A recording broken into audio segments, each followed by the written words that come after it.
মায়ের বিশেষ উৎসবের মধ্যে একটা অন্যতম উৎসব হলো অক্ষয় পাত্র, মানে অক্ষয় তৃতীয়া উৎসব। বহুদিন আগে মানে বহুত অকাল পড়েছিল, মানে মানুষ খেতে পাচ্ছিলেন না, তখন মা শ্যামসুন্দরীর খেতে ইচ্ছা হয়। তখন সবাই সবাই নিজের ঘর থেকে যার যা সামর্থ্য, কেউ যার রাজার মতন সামর্থ্য সে রাজভোগ সাজিয়ে নিয়ে আসে, যার সামর্থ্য নেই সে গাছে শিকড় করে মানে শিকড় করে মায়ের জন্য নিয়ে আসে।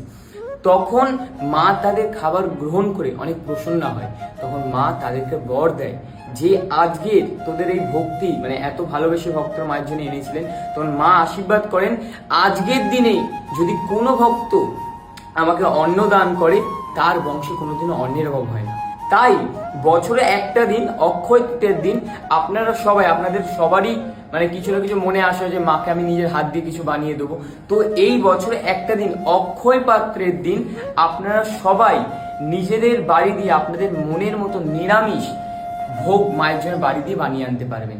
আর ভক্তরা এই অক্ষয় পাত্র, মানে অক্ষয় পাত্রের মানে হলো এই দিন যা কর্ম করবে তা অক্ষয় হয়ে থাকে। তাই এই অক্ষয় পাত্র দিন ভক্তরা দুটো জিনিস বেশিরভাগ দান করে।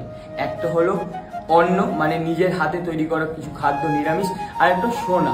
সোনা মানে সোনা যদি এই দিন মাকে কোনো ভক্ত দান করে তার ধন ভাণ্ডার অক্ষয় হয়ে থাকে, মানে সাধারণ ভাষায় টাকা পয়সা কোনোদিনও ক্ষয় হয় না, টাকা পয়সার বৃদ্ধি হয়। তাই যারা যারা পারবেন অবশ্যই অক্ষয় তৃতীয়ার দিন আসার চেষ্টা করবেন।